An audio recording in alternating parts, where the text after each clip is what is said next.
Salute. Thank you Stefano, for having me. welcome to the podcast. I'm happy to have you. We'll call it the show. The show. Welcome to the show. Welcome to the experience. This Black Wine Guy experience. His is an experience, you know.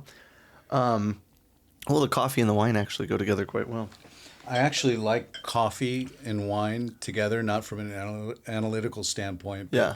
The taste of the coffee with the red wine is it's a thing of beauty. I think, I mean, this especially, I think maybe for me, the cold brew, I usually drink my coffee hot and it doesn't go well with anything besides chocolate or whatever, you know, just scorches my palate and I can't taste anything anyways. But the cold brew goes well with the red wine. So I'm Stefano, welcome. Thank you. I'm happy to have you. You've been an incredible mentor to me since my time at Chambers & Chambers, and Right back at you. hence you've moved on. But I am still very appreciative for your time, your effort, your passion in the wine industry, and your character. Your work ethic is, I think, almost next to none. There's very few people that I know that are willing to hit the street as much as you are. So. Thank you. And I think before we go any further, I think I had to call this out right now because what you're doing is amazing. Thank you. We're in a wine bear market right now. People are drinking a little less. Mm-hmm. There's a little more money on the sidelines. We were talking about that earlier. Yep. And I think, you know, people like you that are promoting the industry and the beauty of the industry are key, and that's what it's all about. And we could sit here and talk KPIs, we can talk inventory, we can talk supplier support, we can talk all the numbers you want, margins, but at the end of the day, we're telling a story about a product we love. And that product is like a travel agency. It takes you to all these beautiful places. And there's no better place to express that than the streets. Yeah. And with customers. That's beautiful. I love that. It's so well said. I've said that before too, is like, it's cheaper than a plane ticket, and it's as close as we can get without going. I stole that line a little bit from our friend Luca Corrado. Oh. He would start a wine dinner and say, hey, wine is a travel agency. I love that. And it takes you to places. I'm not as technical from a tasting standpoint or from a winemaking standpoint. I love geography, geology. I love the travel agency aspect of what we do. And the people. I mean, I think one of the things that is the most impressive to me is how quickly you're able to build relationships. And I think a lot of that comes from authenticity, right? Like, we talk about wine a lot, and I've worked at different companies where it's all about, you know, selling the wine. How do you sell the wine? And sometimes you bend the truth or whatever. And it's not really about that anymore. I think what stands out to people is authenticity and just kind of like being yourself and representing the wines the best way you can, and realizing that, like, nobody deserves 100% of somebody's menu. You know what I mean? That's counterintuitive to them as a business. It's counterintuitive to us as salespeople, because one day that buyer moves on and then you have nothing, you know? So it's about, I think, it's easy to be consistent if you're authentic. Be yourself, tell your story. Yeah.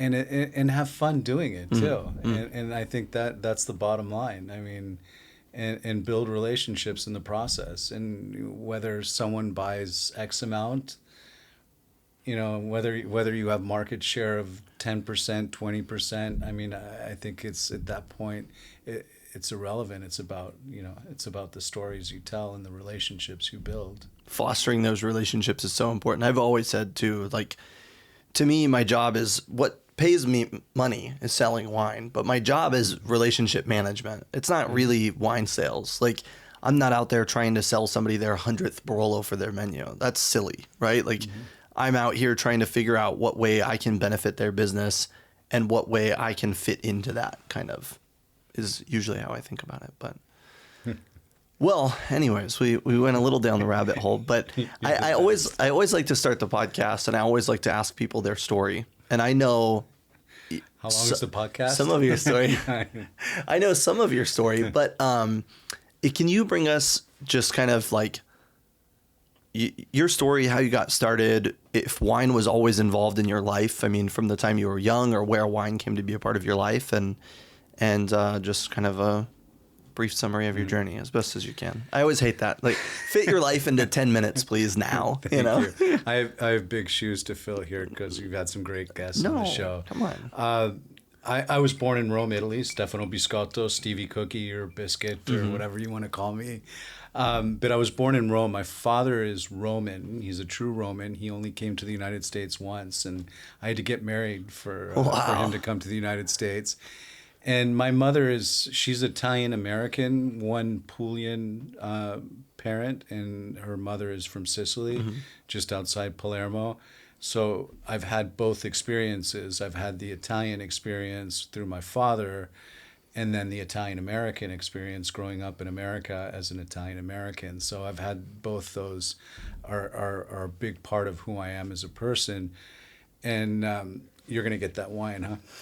No. It's a beautiful wine. It's a good wine. But I've had this incredible experience. And then in Italy, growing up in Rome, my father... he had a property in Montalcino, which he no longer has. And my uncle actually still has a property in Montalcino. So we were going to Tuscany a lot. And I found myself drinking Brunello in high school, and then reading wine books and reading books about Brunello di Montalcino. So that was a big part of my upbringing. And that's when I was in school. And then here we were often going to Napa. When I came back here, excursions were in Napa, Sonoma. So wine country was always a hobby. It was always a passion. And I love food. As Italians, we're very particular about what we eat, not just what we drink. But you can't have this conversation without thinking about food. Right. And so... It ultimately turned into a career. I was in radio. I was a sports producer as well too in KFRC San Francisco. Never knew that. Sharks. I was a studio engineer for the San Jose Sharks. Wow. But I had a very close friend, and her father had a wine company, Romano Wine Company. And he had a second company that he started afterwards, Wine Appellations. And so just knowing the family, they kind of lured me into the wine business. Wow. And so it took off from there. Radio, I guess I never realized that you were in radio. It's been a long time since I've had it. Wow. Good. I'm happy to get you back in front of a mic, right? So that's interesting. I mean, I feel like radio would lead me to believe that you're like heavily a music guy also, but I don't feel like we've ever talked about music. My age is going to start showing. So I grew up growing up here. I was in Marin County, so I grew up, in an area with a lot of musicians. Bob Weir lived down the street. Sammy Hagar was in the same neighborhood. It was second nature. Carlos Santana. Right. So I grew up with a magical musical era in Marin County. And was wine, I guess, at that time, when I think about wine right now and I think about Marin, I still don't really think about Marin being kind of like an epicenter, which is so fascinating because San Francisco is such a wine mecca and Napa and Sonoma are so close, but it feels like sometimes the things between are a little less rich in wine culture. Was there a lot of wine? Were all your neighbors drinking wine? Everybody around you was drinking wine at the time? Not as much. It was more of a personal habit because I would spend summers in Italy and during the year I'd be here with family and friends, and wine is kind of second nature. I mean, right. you get wine handed to you when you're eating dinner. You have to ask for the water though, and That's funny. But the wine was always there, and so I've always loved drinking wine while I eat. I mean, it's almost unnatural to eat without wine. Right. Mineral water, sure, would be the only beverage I could fathom drinking without wine. Yeah. It's one of those things. I mean, Morgan Harris said it on the podcast, and I love it, and it's still, I think about it all the time. Is like, wine is a condiment. Wine is part of the meal, and I think that's so cool because you see a lot of the people that are going sober now are people that have kind of built this, I think, unhealthy relationship with alcohol. And it's like, you get off work, you go have 3 martinis and you go home. It's like, you could do that, but you shouldn't do that all the time, right? But having a glass of wine with dinner is, I don't know. Absolutely. I don't feel like it's that bad. If it's the cardinal rule is drink while you're eating, right? And if you stick to that, you can have a healthy relationship with drinking. That's a good point. The problem is, the out of meal drinking, and in this culture, this fast culture that we live in. We're always pulling up at a bar, and also the industries, the occupational hazards of this industry. That's true. You're always at a restaurant bar, so you had to kind of draw the limits. But that's the beauty of wine. It's just a beautiful thing to drink while you're eating, and it's. I mentioned we're in a bear market. It's unfortunate now that you don't see that as much too. I mean, during the pandemic, everyone was drinking rosé. Mm-hmm. Now all of a sudden, that's espresso martini. We talked about the espresso martini. Yeah. It's that's what everywhere. We have right here in this glass. No, we're drinking cold brew coffee cold here, brew, and red wine. It's it's 1:30 in the afternoon. We need a little pick me up. I think too. One thing we talked about too. I think. Growing up Italian, the cuisine of choice has always been Italian, especially for my generation, my parents' generation, grandparents' generation. Young people aren't drinking; they're not eating Italian like we were. Yeah, and so Central American cuisines. There's Asian cuisines. There's the Mediterranean concept here in San Francisco. There's quite a few of these Mediterranean concepts, and that kind of brings you to a whole new class of wines. There's nothing better than a street taco, a carnita street taco, and a Riesling, a German Riesling. I never thought I'd be doing that, drinking and eating that. Today, it's always been Italian fare with Italian food with Italian wines. Yeah. That's I think that's you bring up a really fun point, right? Wine pairing is this amazing, like, diverse kind of can of worms that you can open up, and you go to restaurants like California's. We've went to California's when they first moved to their new location, and we ate outside. It was during the pandemic. Thanks for the invite. Sorry, yeah, and they were doing like beer pairings in the middle of the course too, and you go to a lot of restaurants now and they're doing sake pairing, and like none of the food you're eating, it's all local food, right? Or there's maybe Japanese techniques, but then they're pouring you sake, right?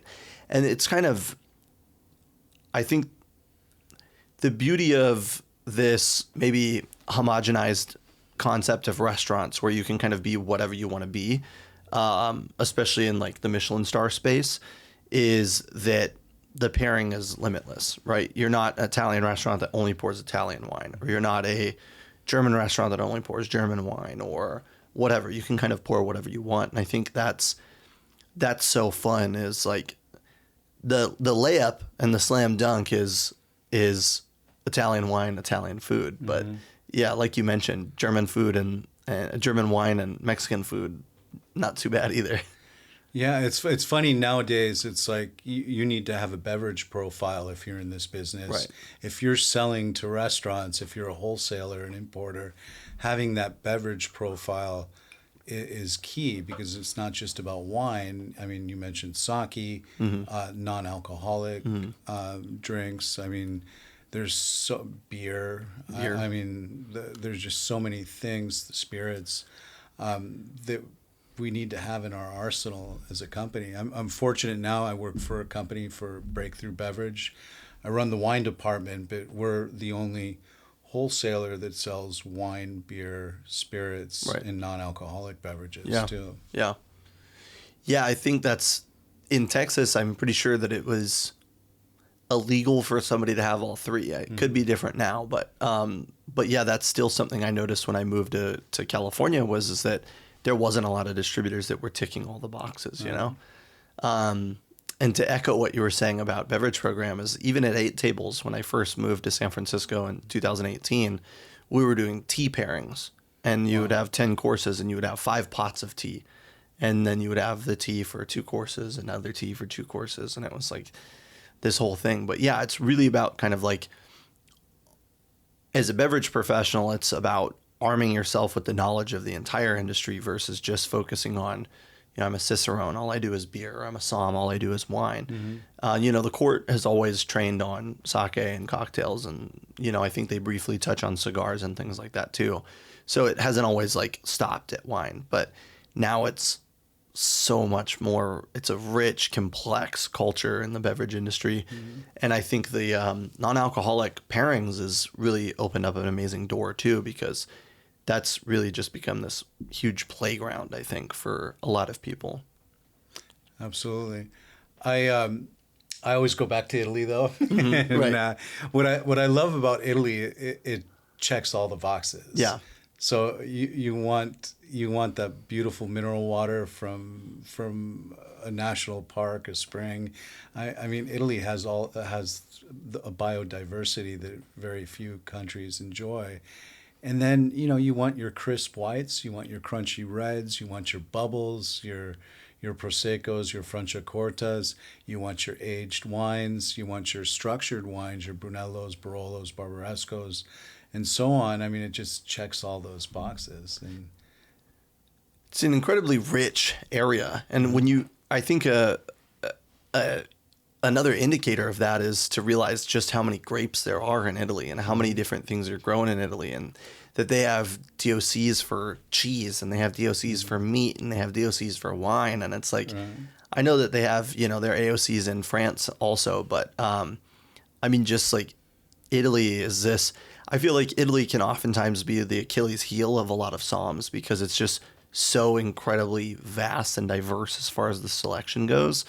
And then, topography's all over the place. With the Apennines splitting everything down the middle, you have facings all of a sudden, you're not just like, oh, it's on the East Coast, it's on the West Coast. No, it's planted in canyons, like, Casilla di Jesi versus Metallica. It's in the same region, but it's drastically different topography, And I think that's really, really fascinating. I mean, it's daunting sometimes, but it's very fascinating. Are there still grapes that you're discovering that you haven't had from Italy all the time? I mean, yeah, all the time. Yeah. I mean, when you think about it, there's 20 different regions. Right. There are like 20 different countries. And you've had all these governments since World War II. Yeah. So, I mean, Italy offers this wide range of diversity from region to region. And you're looking at 500 plus varieties. Yeah. No other country in the world offers that. And I'm always discovering something new, whether from the south or from the islands, from all over Italy, and even blending grapes that were once used to blend now are emerging as dominant varietals in certain wines too. But it's an amazing place. It's cool to see, I think, too, the renaissance of focusing on indigenous varieties. I mean, we had Massimo Alois on here. Pellegrello, yeah, Bianco, Netto, and Casavecchia.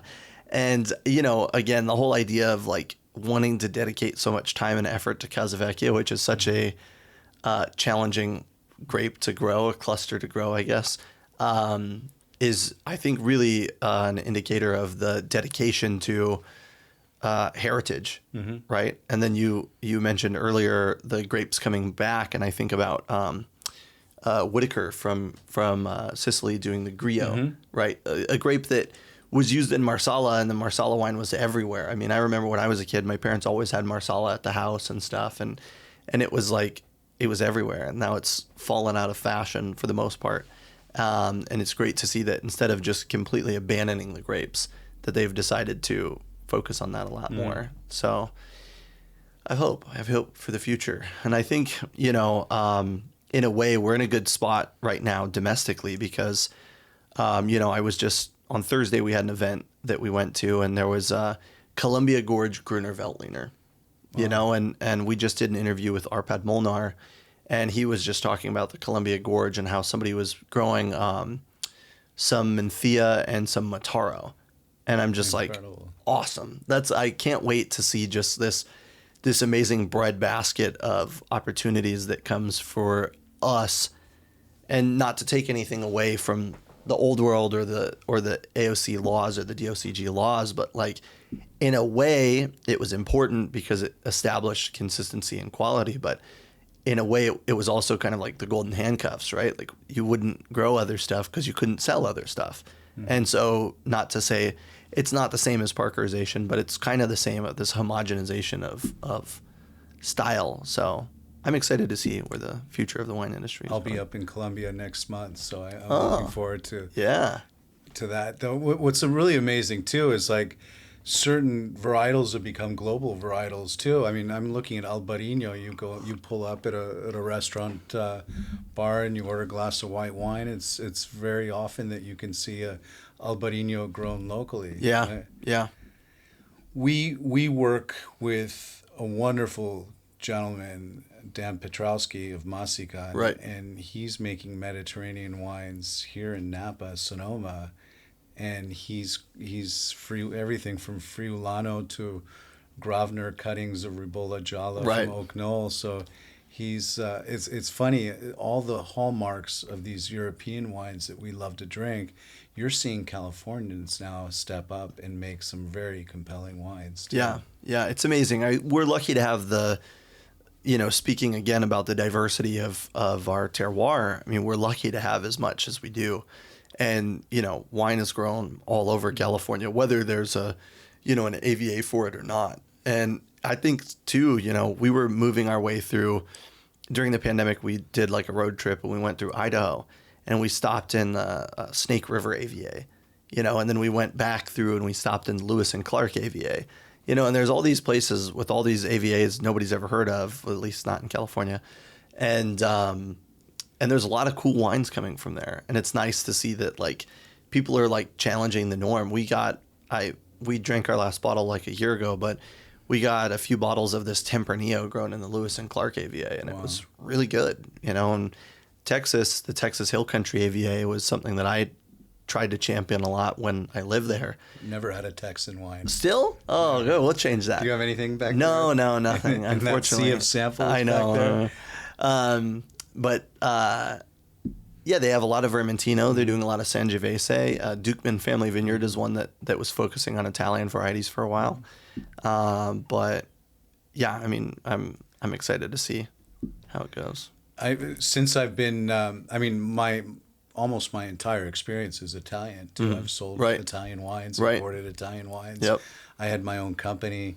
I've done it on both sides of the state, and now I'm in a more global position and looking at wines from that perspective. Really enjoyed being in Oregon too. Right.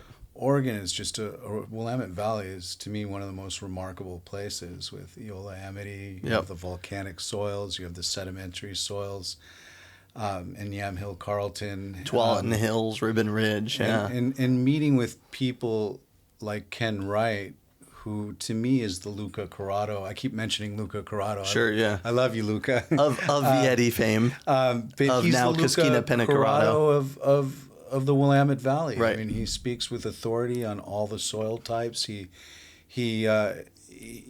authored some of these appellations. He's working with single vineyards throughout the area. I have to say that's been a very compelling area to work. Yeah. in outside of Italy.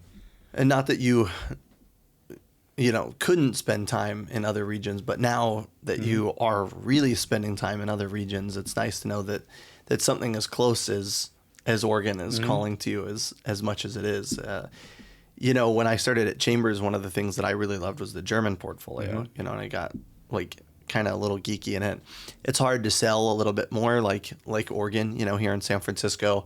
The things that sell the most are Sonoma and Napa wines because we get a lot of tourists that come and want to drink Sonoma Napa wines, and that's great. That's what we're here for, right? But I think the thing that I like to drink the least is mostly Sonoma Napa wines. I can't say that. No. I mean, I'm just kidding. Yeah. No, and I think that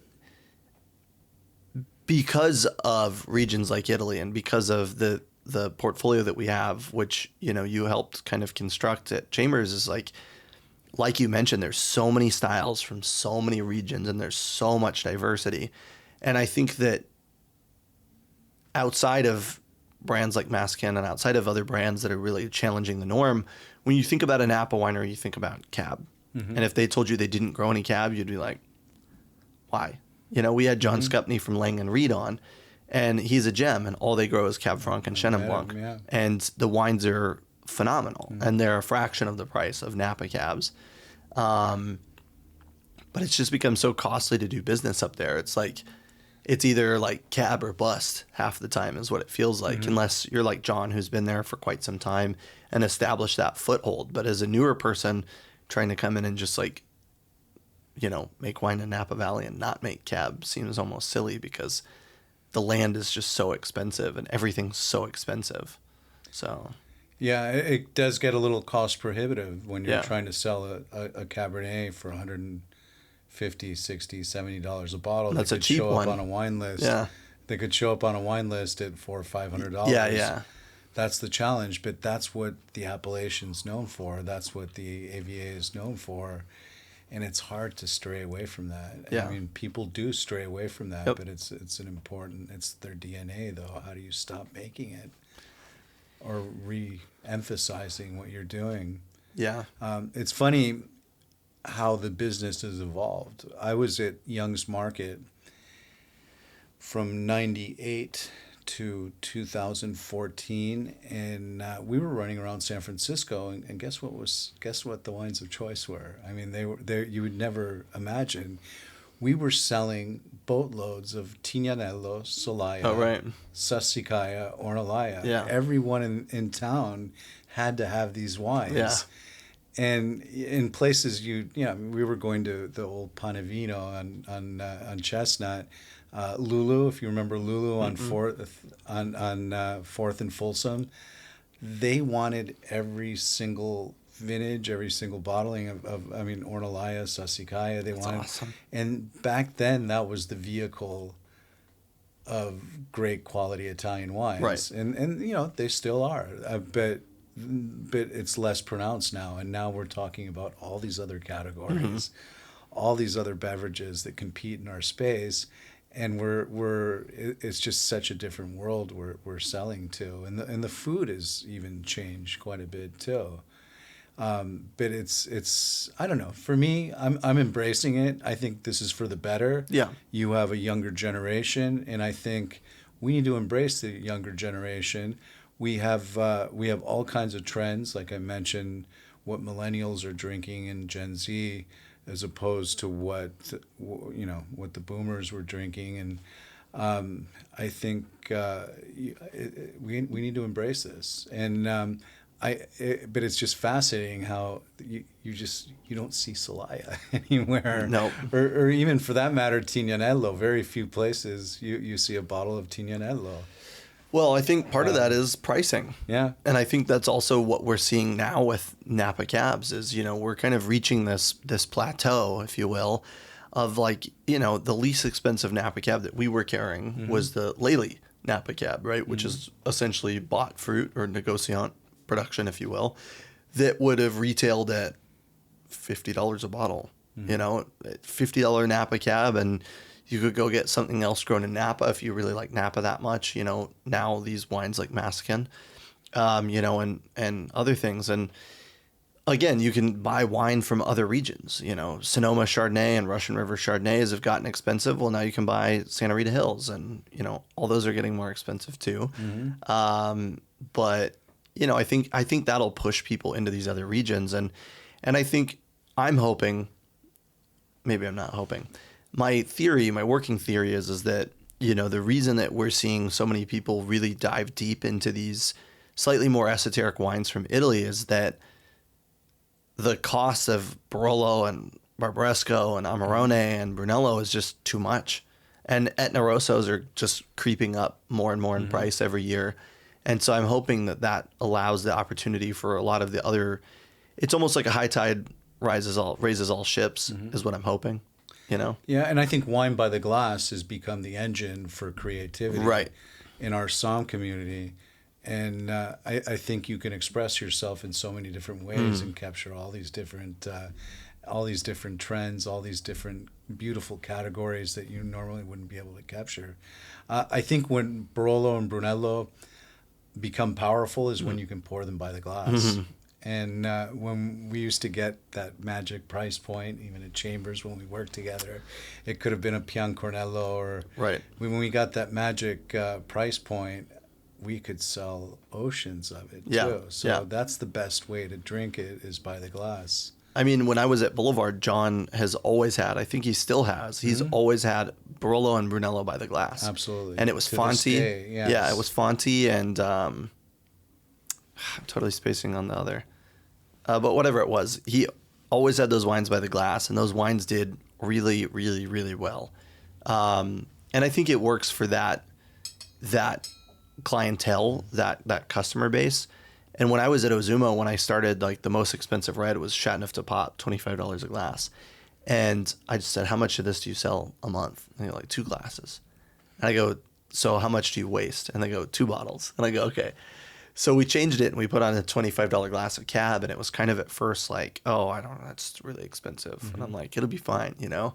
And then it's like all you can sell. Just like when you put a Sancerre on by the glass, like all you can sell. It cannibalizes everything else on your by the glass program. But that's quite a rally right there, Sancerre. I mean, it's funny when you see these rallies that remind you of stocks. Yeah. I mean, and Sancerre is just, you know, people pull up and it's taken off.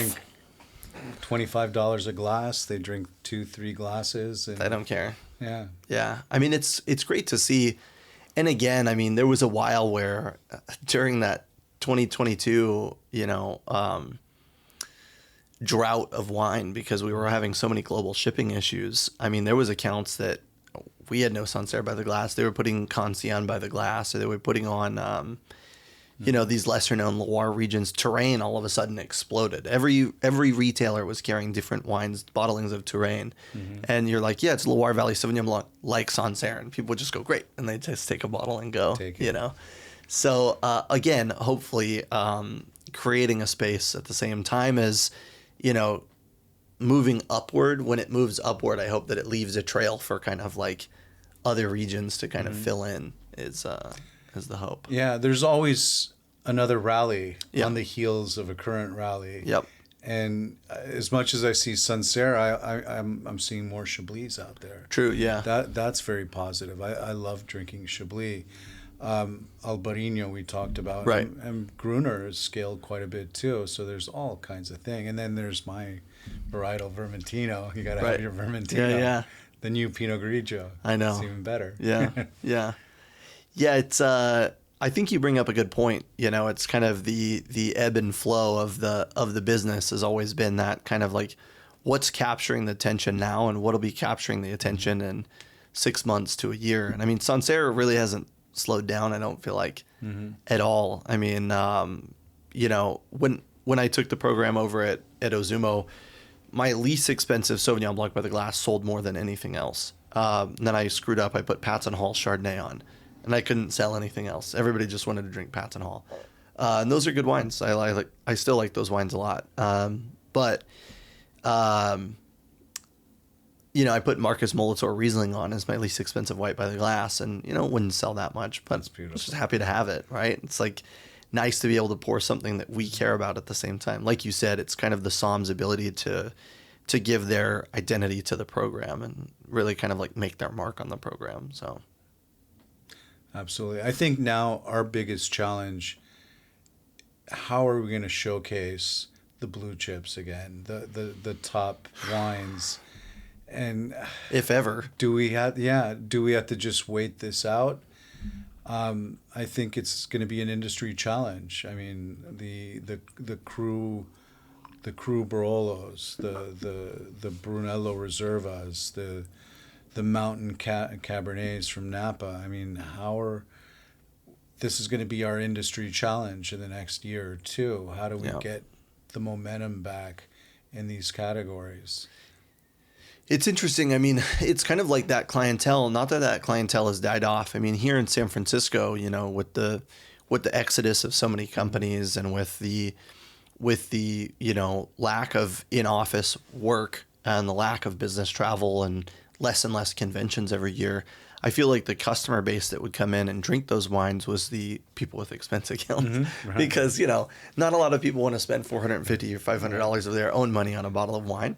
But if it's your company's money, then that's okay. The expense account always helps. Exactly. We're heading out to the Livermores of the world, and the Pleasantons, the Los Gatoses, the Newport Beach. That's a good point. Not, without stereotyping those communities. Yeah, right.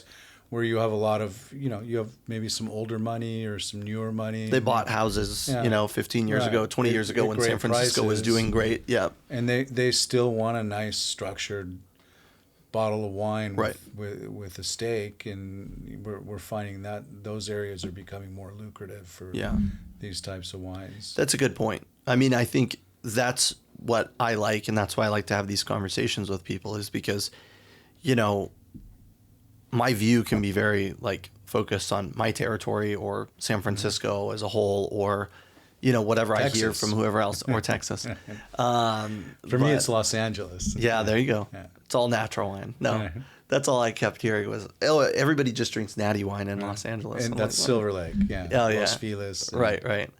But yeah, I mean, I think you're right. I think, it depends on where you go, and it depends on what the market is. And, Texas is another example of a place that's always bought expensive Napa Cab and is still always buying Napa Cab, because while the tech industry moved out of San Francisco or, is ebbing and flowing in San Francisco, with AI coming soon, oil money is still oil money, so it's maybe about targeting different territories or targeting different account bases than targeting our historic account bases, right?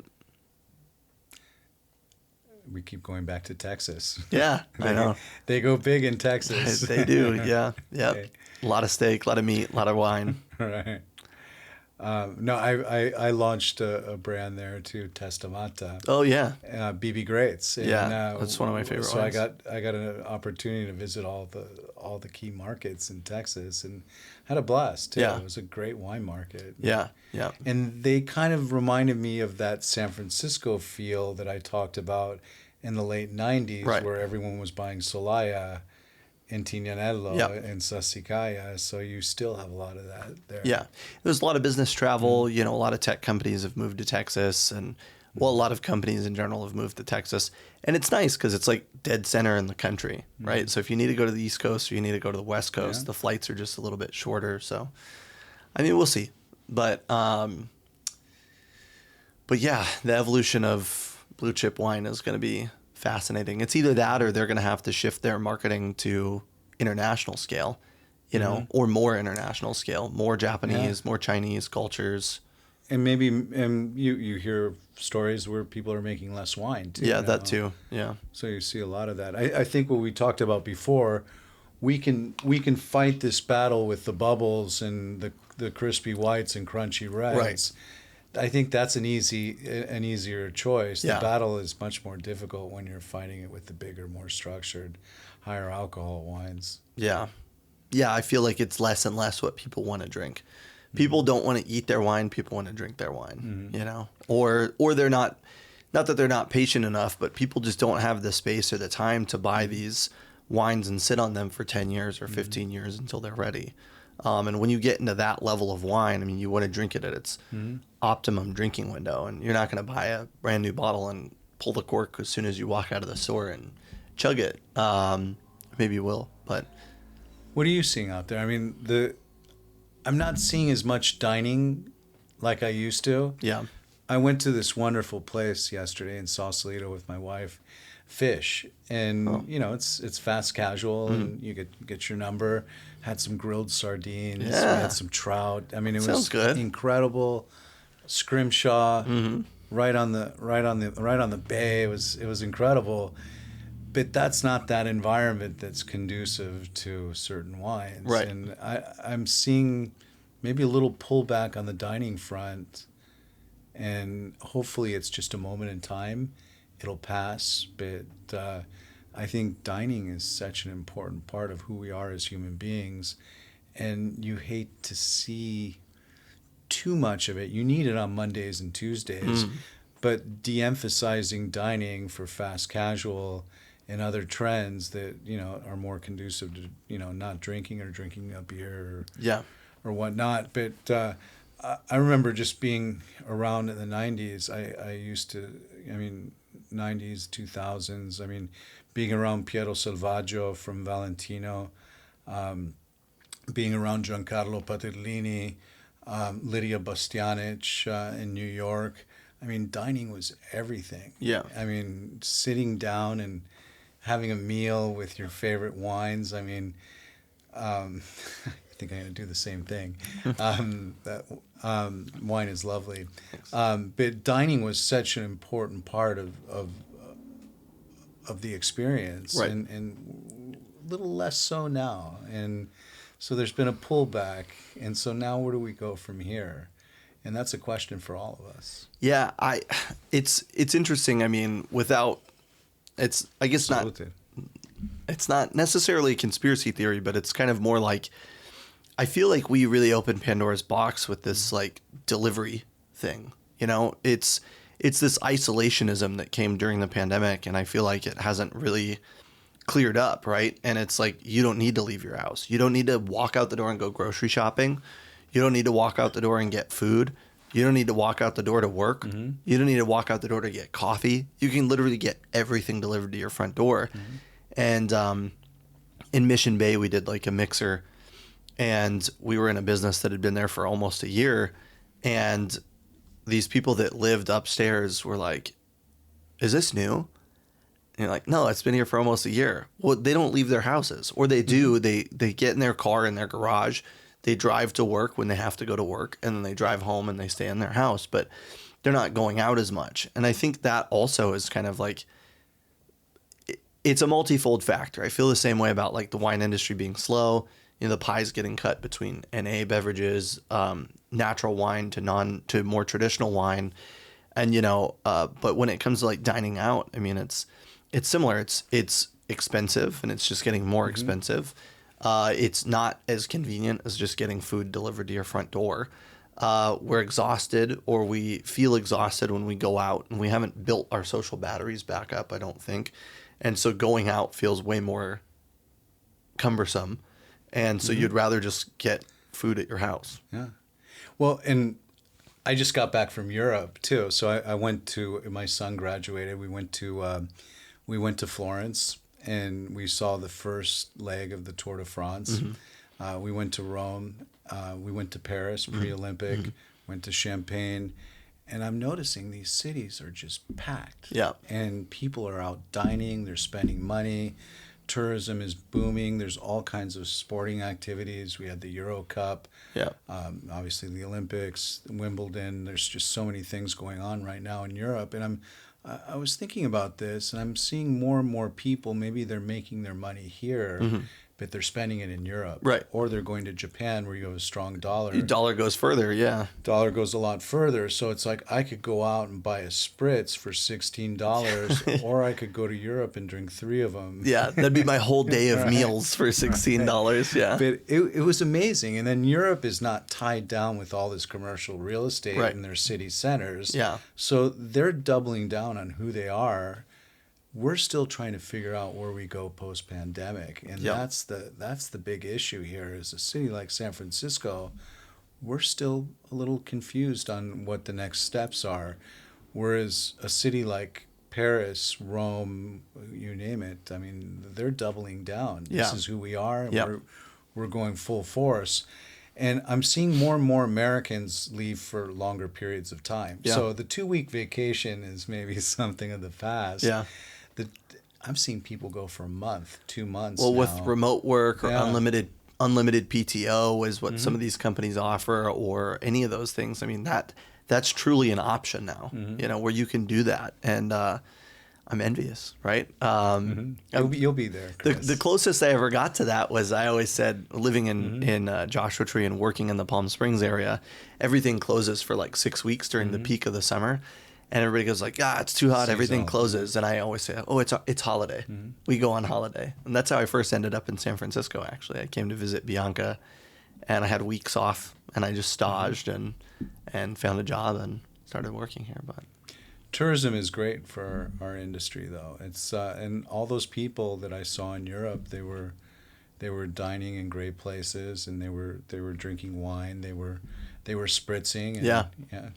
No cappuccinos after 11 o'clock. Right. After 11 o'clock in Italy. No milk. Right. No milk. Just espresso. Espresso, Yeah. or you can switch over to wine at a certain time, but no cappuccinos. That's Right. Cardinal rule. That's the number insider one. tip Yeah. for any listeners. Right. If you order a cappuccino after 11, Right. you're an asshole. No, you're not an asshole, but it's just not cultural. But no, ultimately, that's got to be net positive for our business with so many people traveling. I think people want the experience. Right. So when they're at home, maybe they're a little more conservative. Like you said before, they're eating at home, but then they go big when Right. it's time to leave, and you go for a month to Europe. Everyone's going to Portugal too now. Yeah. People have been going to Portugal. But I was very enthusiastic about Europe. I have a newfound love for France too. Yeah. And I saw France in an incredible light. Being Italian, we've always had a tremendous respect for France, and we love our champagne, Italians. I went to see Bruno Paillard, so it was fun. So I'm looking forward to spending more time in France as we move forward. Got to go to Loire Valley. Yeah, absolutely. Well, and so we've been talking about a lot of different things that are happening in the industry currently. And we had touched on a few things, but we kind of stopped the journey of you getting into San Francisco. So was Young's... I left the city. Oh, well, you left the city. Right, for 12 years. Yeah. Was Young's your first wine job? Yes. I mentioned I worked for a gentleman who was an industry icon. Right. His name was the late Larry Romano. And I went to college at Berkeley with his daughter, and so she introduced me to her father. Right. And so he was kind of a crossover, and we were selling a lot of really beautiful California wines from different appellations. In fact, the company was called Wine Appellations. And then I gravitated to another company with two amazing guys, Dino Capriotti and Lorenzo Scarpone. And they had a company called Villa Italia. Dino has since moved off and started Vinity, so he's the owner of Vinity, and Lorenzo still owns Villa Italia. So I got a lot of exposure, and I learned. I had to say I'm very fortunate for the people I've met, and just the amount of learning I've had from some of the best in the business, and spending time with some of these characters. I've learned a lot, and I think you need to have humility in this business. Yeah. And I think even at advanced stages in your career, you can still learn a lot. I mean, you jump in a car with some of these guys that can sell ice to Eskimos. They can sell whatever. Yeah. They have all the tricks of the trade, and I'm still learning from these individuals. We worked with one, Dave Rep. You remember him? Oh yeah. But they're in every company. But so I've had this amazing experience. Then I went to Young's Market, and I started in Young's Market in '96. Met my wife there, Valentina Biscotto, and who I finally met. Yes. 2.5 years later. Yes. Yeah. At age 16, with Massimo Lois. Yep. And we had Massimo Lois back then at Young's Market, right. too, through Yeah. Domain Select. And so I had this wonderful experience there, and I met a lot of people at working for Young's Market, and a lot of exposure to a lot of different people. Those people are still in place. Yeah. Debbie Zacharias, Shelley Lindgren, Gary Rulli, Yep. Adriano Paganini. I mean, they're still running the city here. Yep. And I worked for a wonderful gentleman, Joe Petralia. We called him Joe P. And I learned so much from Joe. The art of selling and the passion of selling. And I got to work with just a fun group of people. And back then, I don't mean to undermine what's happening now. Sure. But the community of people that we worked with, we treated this like a trade. Right. I mean, it was a craft. Yeah. We loved to pull up at the bar and chat with the bartender, check in, all the industry chat. I mean, if we could create a baseball trading card series of wine buyers and restaurants, we would. We'd talk accounts all the time. Yeah. And we still do. But it was, the business, the excitement of the business was just starting back then. Yeah. I mean, and all these new wines were being introduced into the market, and everything was scaling, and it was such a fun time to be in the business. And late '90s, 2000, and so that was a tremendous part of who I am today. That experience. We still get together. We have a lunch, a quarterly roving lunch. We probably drink a little bit too much and eat a little too much, but we get together, and it was such a remarkable group of people that we worked with back then.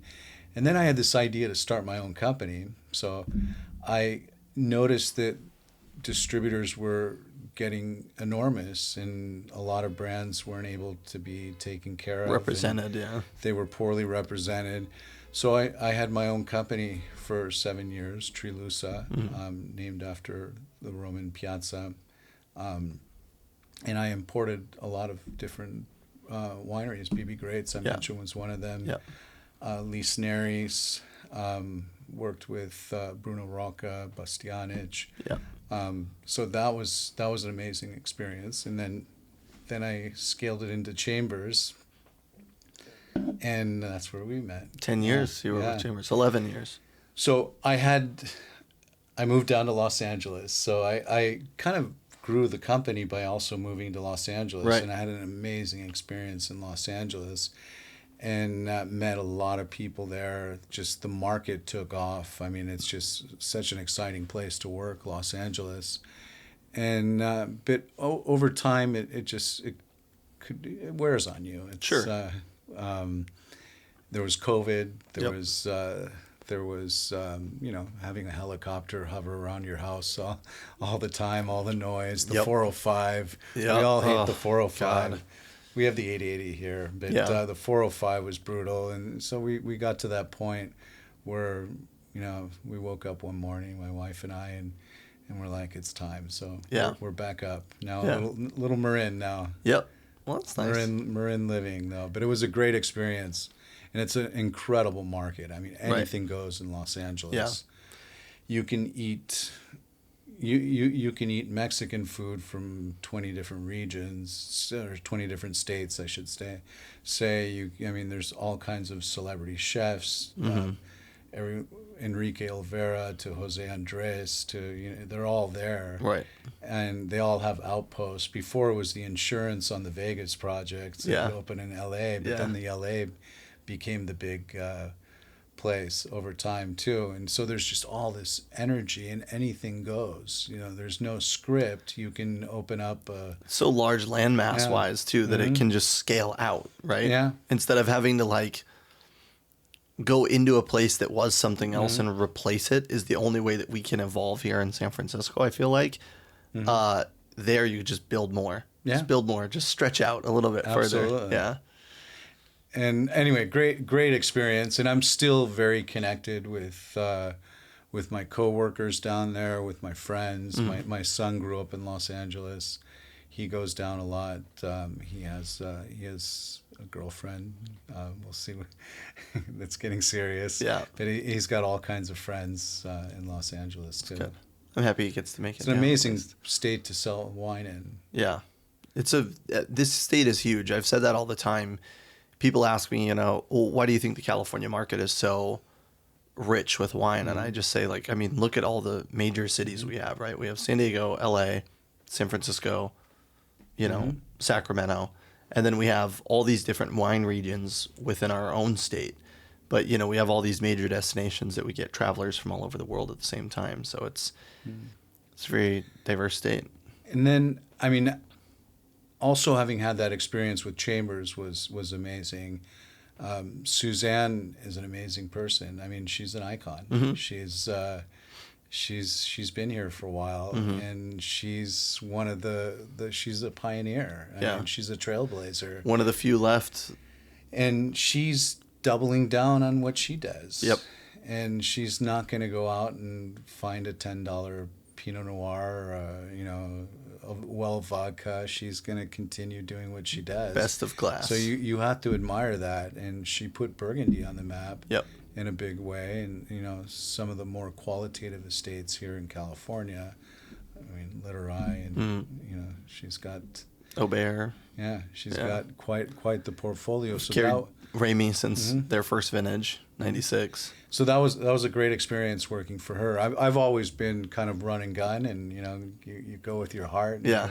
And she would slow me down and say, Stefano, you look at this a little bit differently. Maybe let's plan ahead. That's so funny. I've always needed that influence. Right. Of plan ahead. Little order and structure is a good thing. Order and structure is always good. Yeah. So that was a great experience. And then I had this opportunity, and I've been very fortunate here because I've been given a gift to reinvent myself. And when I had my own company, I worked with Wirtz Beverage back in Nevada, and then I went to Chicago. So I got to know Wirtz, which is now Breakthrough. Oh. So the Wirtz family and the Mironov family are the two families behind Breakthrough Beverage. Charlie Mironov is in the East Coast. He's in New York. He's a guy that you'll find him in the warehouse in the holidays talking to everyone in the warehouse. He's just an amazing person. And the Wirtz family is, I see them as... They're icons of Chicago. Right.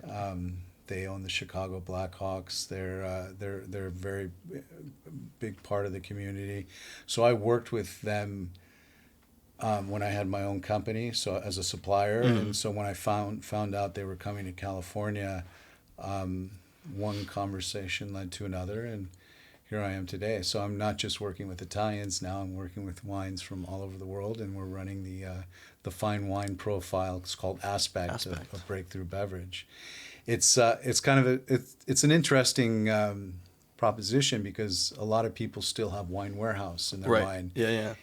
And we're not wine warehouse. we're Breakthrough Beverage and Aspect, and I think that is starting to wear off now too. I think wine warehouse is now in the rear view mirror for the most part, but there's still a lot of people from wine warehouse in the company, and they did a lot for us too. Yeah. In the transition, but anyway, it's been quite a journey. Well, and that transition sometimes for buyers is challenging, right? People still call it Southern, Right. And like I still call it Glazers because I used to work at Glazers, and I still have people call it Young's every now and then. I talk about something and they go Young's. I go, you mean RNDC? And they go, oh yeah, that's what I mean. I go, okay. So, but I think it takes time. You guys are going to be, probably gaining new producers, maybe shedding a few producers, and then eventually you'll come into your own, and it'll look a little different versus kind of when you take over and many things stay similar for a while. What I love about Wine Warehouse is still ingrained in our portfolio, so we have a lot of direct relationships. Right. So we have Italian families that we've worked with for 15 years. We represent Felsina in Italy, Venica in Venica, right, and Friuli, the Pietra Cupa that we drank, one of Shelley's favorites. We had the Greco. Yeah. It's still in your fridge, so have Good a glass wine. afterwards. Thanks. But Bruno Paillard, Champagne. Right. We have these beautiful direct relationships that remain today with the company too. So that's fun too. And then we have the bigger relationships that are very important to keep the lights on. And as mentioned, you also carry beer and spirits, which is something that makes you incredibly diverse as far as absolutely as far as working with a distributor goes. I mean, we see it in North Beach. You'll go to an account, and I, as a rep for I always say Chambers medium plus size distributor, but you go to some of these restaurants in North Beach, and they buy everything from Southern Glazers because they have spirits and wine. That's it. That's all they need, right? And then they have one beer person or something like that. Whereas you guys can kind of tick all the boxes. And we have this beautiful thing called Fortaleza. Right. Yeah. Everyone wants that. It's allocated. And you also have Hitachino, and Right. you have all these great beer companies too, you know, that you guys work with. So yeah. We have a lot of German beers too. Yeah. And it's also fun to watch the bigger entities evolve too. We talk about Gallo a lot, and Gallo has the fine wine arm is called Lux. And their import company is Maze Row. So if you take that segment, it's evolving. There's a beautiful Spanish producer, Rioja Bodega Lanzaga. I mentioned Masican. There's the Alto Adige producer, Guirlan. you have the sorting table side of things too. Plus right? we have the With sorting Commando table G Spanish side. That's European Cellars, Commando G. Oh, Commando G. Yeah, Oh, I yeah. thought they were sorting table for some reason. And that's a gorgeous portfolio. Yeah. Whether it's Loire Valley or Spain's European Cellars is amazing, and it's been fun. I was watching Felipe have all that fun. Felipe Silva over at Chambers, the portfolio manager. But Spain has really evolved. I mean, I remember when there was a time where I couldn't really drink Spanish wines, not to stereotype. But now the new Spain is full of all kinds of fun stuff. Yeah. I mean, I'm excited about Spain. In fact, I'm going to go there next year. Are you going? And I'm going to go to as many places as possible. Awesome. I'm going September 5th. I'm headed that way. Nice. Going for the Jorge Ordóñez trip. Oh, nice. Yeah, so it'll be good. It'll be nice. It'll be my first time in Spain. Well, September 5th will be my 1-year anniversary with Breakthrough. oh, that's right. Okay, good. We'll celebrate together. Celebrate in passing. Cool. Well, we're getting to the point to start talking about the wine in your glass. What do you think about the wine in your glass? Do you like it? You're the analyzer. No, it's not about analyzing. It's just, right. do you like it? Yes or no? I love it. I mean, this is an old world red wine. And it's not meant to be a trick. No, It's always I'm just teasing. kind of like just to have something to sip on while we chat. Because that's, to me, what wine is, right? It's like a condiment to conversation. It's a condiment to food. It can be, all-consuming, and it can be, the thing that takes over everything that you do. But I don't know that that's a few the years right of spot age. for it. 20 years of age. 2015, 2017, A little younger. Or a little younger. Yeah. 2018. Yep. Yeah, Yeah, 2018. So it's Yeah. got a little bit of age. Yeah. Not a blindable wine by any means, but a wine that I wanted to open. I was looking around, and it was just like, it's something that we used to sell, but it's something that we didn't sell a lot of because we don't get a lot of it. And it's a wine that I really love. And having recently had a conversation with Luca Elia from Paitine Winery, this is the wine that always comes up to me every time I talk about their winery, and it's a little bit of Frisia. 2018. Yes. Yeah. Well, I never would have guessed. Nope. Yeah. Yep. I mean, especially this is a grape that when I first started at Chambers, and I went to Tre Bicchiere with you and Scott Stewart, we Who's Scott? Yeah, I know. So I haven't seen him in forever. Cheers, Scott. Cheers, Scott.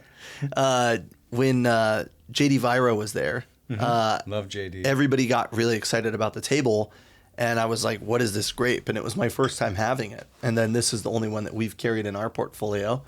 And it's a wine a grape that I have really come to love. But I think one of the reasons why I like it is because it doesn't fit into a box. Because the Vira's bottling of this is much more kind of like fruit forward and much more robust. And I like this because it's a little more kind of restrained and a little bit more.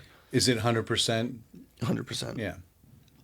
So They come in different forms too. I like the Mosso version too. Yeah. Where it's got a little bit of that spritz. a little more power, yeah. Well, it's got the Oh, spritz. Mosso. Yeah. Oh, I guess I haven't had it. Vietti had one too. Oh. That was a little bit spritzy. That's awesome. So that's a fun way to do it. That's too. cool. I guess I haven't seen that. Luca's amazing. Yeah, and he's Giovanni sweetheart. as well too. Yeah. It's fun wine too. Yeah, great wine. I think it's easy. It's not wildly expensive wine, and it's I'm not looking to reinvent the wheel every time I drink a bottle of wine. You know, I just want to have a nice glass of wine to sip on. Sometimes it's fun to not analyze, to just enjoy what you're drinking and sip on it and eat something nice. Yeah, and talk. Absolutely. Talking is good company is the best. The best wine pairing is good company. Right. Yeah, I love it. It's been once again. I mean, I just want to reiterate what you're doing is really important for our industry, and just bringing all the faces of our industry onto this show. We'll call it a show now. Yeah, show. You're gonna go national with this. I don't know. Maybe. I think it's just key. Just like a wine bar that just sells wine. I mean, we talked about some of them earlier, and when you just sell wine and you own that, people will embrace it. Yeah. And we were talking about Roaming Goat. Yep. We were talking about Binum Bonum. You see these people, these passionate people that embrace it, and they're rewarded with great customers. Mm-hmm. Wine drinkers are still out there. They are. Yeah, I think it's the responsibility of the industry to make wine more accessible. And I think for a long time, you know, like we were talking about, you know, the industry then when you could sell as much Ornelas and Celaya as you could, that industry has come and gone, and it may come back, it may not. But all I know is right now, like, wine is still very important in San Francisco, and I think it's still very important to many people, and it still should be something that people see as something to have along with dinner. You know, I'm down for wine bars, you know, go have a couple glasses, hang out with your friends, you know, but I don't know. I think about the wine industry, and it's like, it can be so intimidating sometimes and so challenging to learn and get into, that whenever I talk to somebody and they go, I don't know anything about wine, I go, do you know what you like? And they go, yeah. I go, that's it. That's all you need to know. That's the most important thing. Do you like it? Drink it, you know? Love it. So that's the way it should be. That's what it should be. Yeah, exactly. Well, I'm not too intellectual about wine either. I mean, I know what I like, and I love, like I said, I love the travel agency part of it too, because I love to travel. I live to travel, and that's what I love about drinking wine. Yeah, I like that. I mean, that's a good way to think about it. And also, too, you have all these great relationships, and you know all these amazing people, and I don't know, it's great to be able to taste something, and having met Luca and being able to taste this wine and taste through all the wines that we had that day, it's nice to feel the through line in the production. Are we allowed to talk about his new project? Yeah, we can. Right. Yeah, so yeah. Apparently, he's got a parcel in Gattinara. Yep. And so he's making a Gattinara. Anything else you would? The white is Herbaluce. We had the Herbaluce. Yeah. When we did our work with day, we brought a bottle of the Herbaluce. So he's very excited about that. That's so cool. That was one of my great moments, was working with Paolo De Marchi and his son Luca, and learning about that area too. Right. I went up to Lissona and Bramaterra and Alto Piemonte. In Alto Piemonte, what an amazing area. Yeah. Too. The wines there are just spectacular, and geologically it's a fascinating area with the volcanic soils and the sandy soils. And so good. Here's to Luca. Cheers to Luca. Yeah, and I think too, you know, Luca. Paitin Luca. All right, sorry. All Lucas. All the Lucas. I've got 25 all you Lucas out there. Yeah. I've got 25 of them in my phone. That's funny. Yeah, I think Alto Piemonte and I think Valtellina are great examples of Nebbiolo drinkers seeking something that's a bit more affordable. You know, when you look at Sandra Fe making the most expensive wine that we get is this Forzato that would retail at $65-ish a bottle.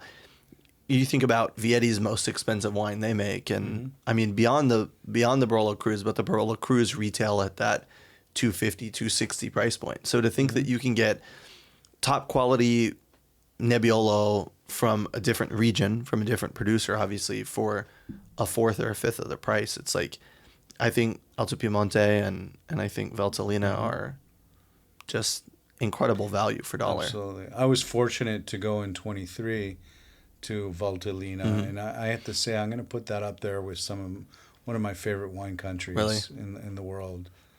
I mean, just being in vineyards 700, 800 meters above sea level. Yeah. And the whole process there, and the region and the food, and Just an amazing place. Yeah. Do you feel like, I know that there's Chardonnay and there's Nebbiolo. Is anybody growing anything else? I mean, were there backyard grapes that people were making, or? Because I feel like that's the thing that I would miss the most. If I had to, people always say, if you could drink one wine for the rest of your life, or you could drink a wine from one region for the rest of your life. I love the wines from Valtellina, but I wish that maybe there was a little bit more diversity, but maybe not. Yeah, I mean, Chiavenasca, Nebbiolo is their bread and butter. Yeah. Anything off script is something experimental. Yeah. And in fact, you mentioned Sandro Fe. He has a Chardonnay. Right.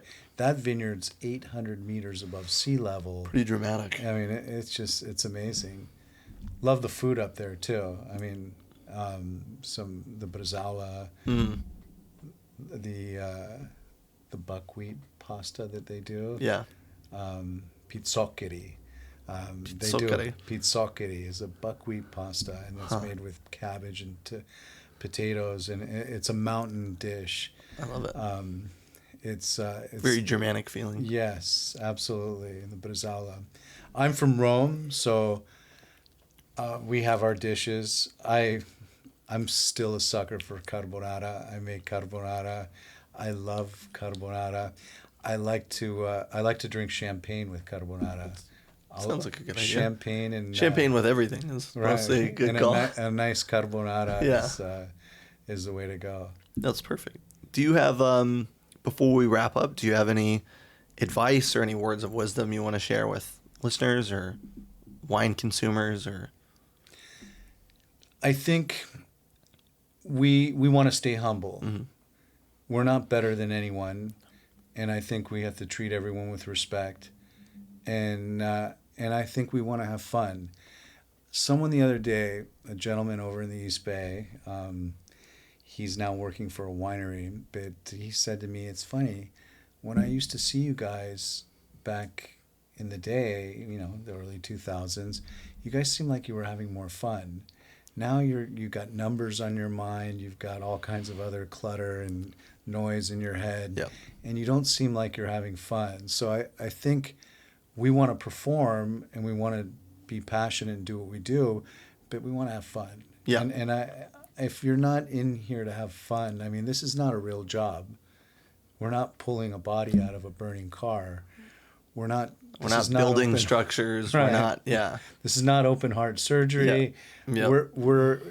We should be in this because we want to have fun too. Right. And I think we can't lose touch with that too. And so that would be my advice. Be humble and have fun. Yeah. It's good. I think that's important. Sounds simple, but it means a lot to me. I think that's what wine is. Again, touching back on that is like some of the most humble people I've ever met in my life are the winemakers. They're not out in suits telling you how you should know every grape in every region or anything like that. So, well, beautiful. Stefano? Can we raise a glass? We can raise a glass. Mezcal? Cheers. Yeah, let's go have a little cheeky. It'll be okay. Okay. Cheers. Thanks for joining. Thank you. I really appreciate this experience. It's been wonderful.